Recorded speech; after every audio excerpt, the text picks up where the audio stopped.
Canal Kleber Mag apresenta. Verificando o estado de saúde de pilhas de níquel, metal hidreto tipo AA. E aí, gente, beleza? Então, fazia um tempo que eu não postava vídeo, né? Então decidi gravar um vídeo novo aí pra vocês aí. Hoje ensinando uma coisa que eu faço comumente, né, nas minhas pilhas. Eu ainda uso muita pilha AA recarregável. E eu desmontei alguns packs de baterias que eu tenho aqui para aproveitar as pilhas internas. Vocês podem ver que essas pilhas aqui são pilhas de níquel metal hidreto genéricas de 1300 mAh.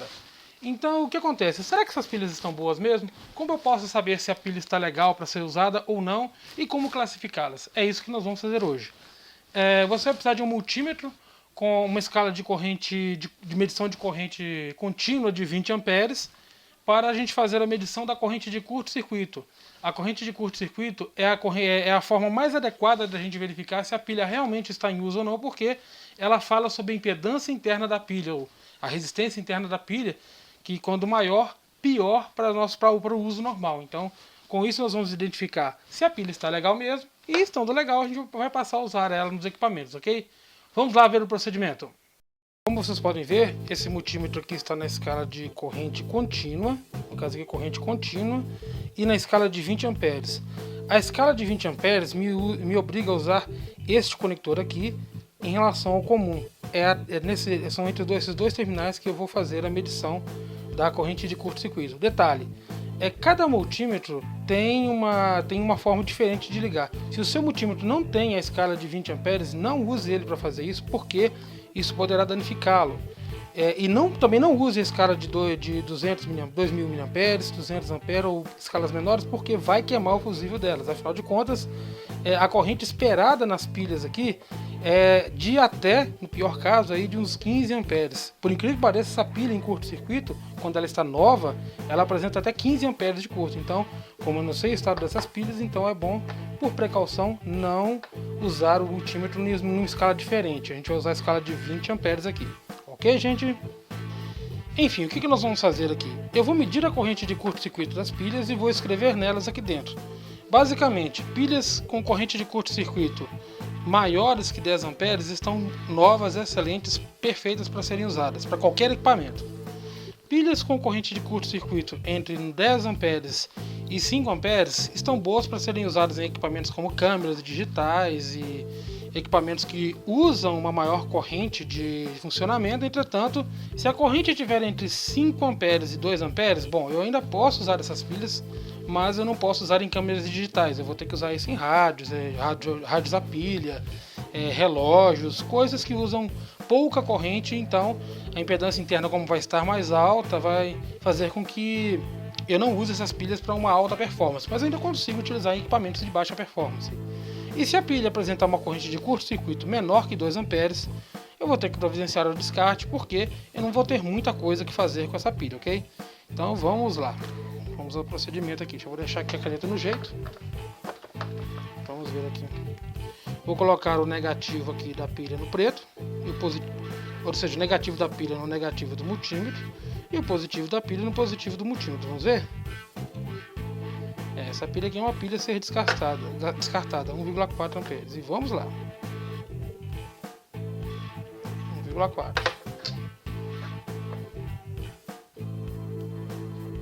5,4. Beleza.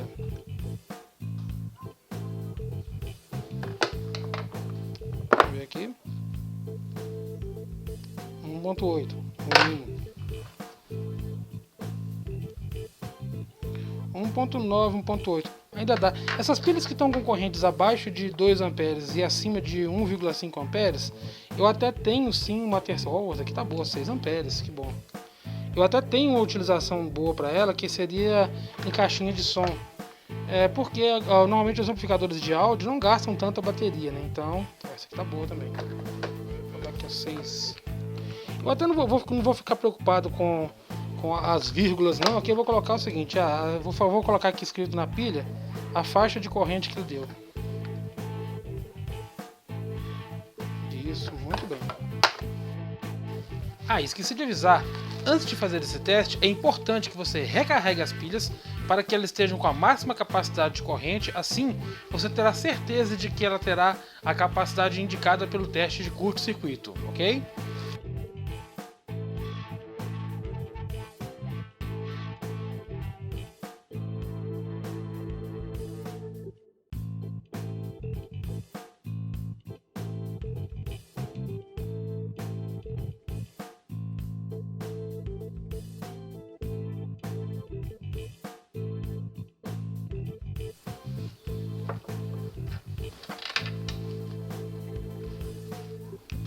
Bom, então eu tenho aqui agora uma caixa de pilhas boas, né? De todas as pilhas que eu havia separado, essas aqui são as pilhas que realmente estão aproveitáveis, né?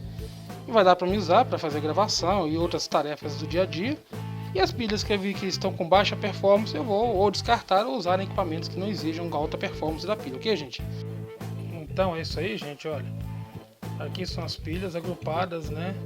Em termos de capacidade delas. Provavelmente o que eu vou fazer é agrupar de 4 em 4, que a minha câmera, por exemplo, ela usa 4 pilhas, né?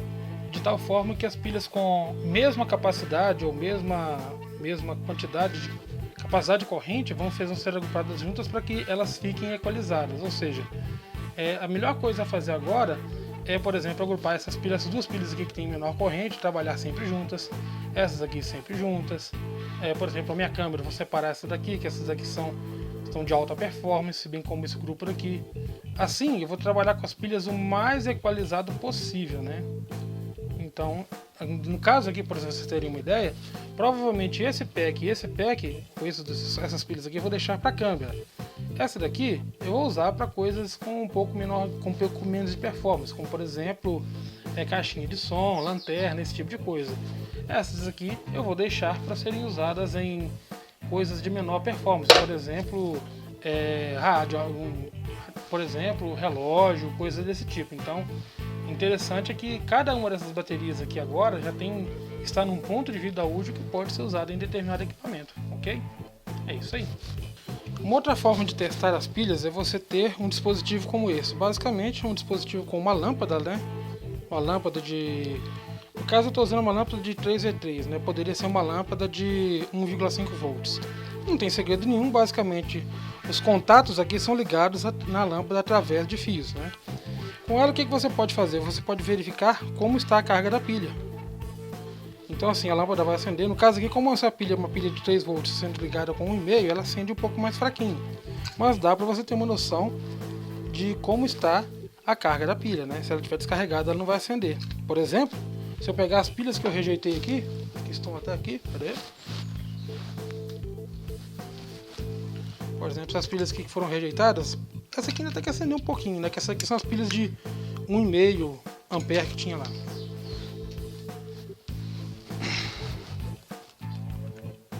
Aqui também, pilhas de 1,5 também. Aqui. Essa daqui ela tá descarregada, vocês podem ver que ela acendeu fraquinho e já até apagou, porque ela não está carregada ainda. Então esse aqui é um outro dispositivo que você pode fazer aí para fazer o teste das pilhas. Eu tenho isso aqui justamente porque é mais fácil usar isso aqui do que usar o multímetro, que às vezes muita gente não tem em casa, ok, gente?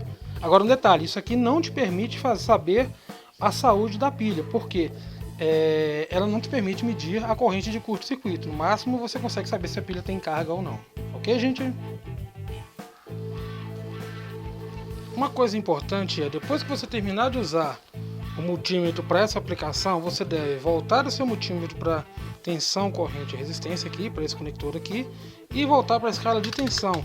Isso é uma medida de segurança para impedir que o seu multímetro seja ligado, por exemplo, numa tomada na escala de corrente, porque você irá fechar curto na tomada. Então, terminou de fazer esse procedimento, coloque o multímetro sempre nessa escala de tensão e voltando os conectores para o local correto, né, que é o comum, e o volt ohm, ou hertz, no caso desse multímetro aqui, ok, gente? Isso é importantíssimo para evitar que o seu multímetro seja danificado de forma acidental.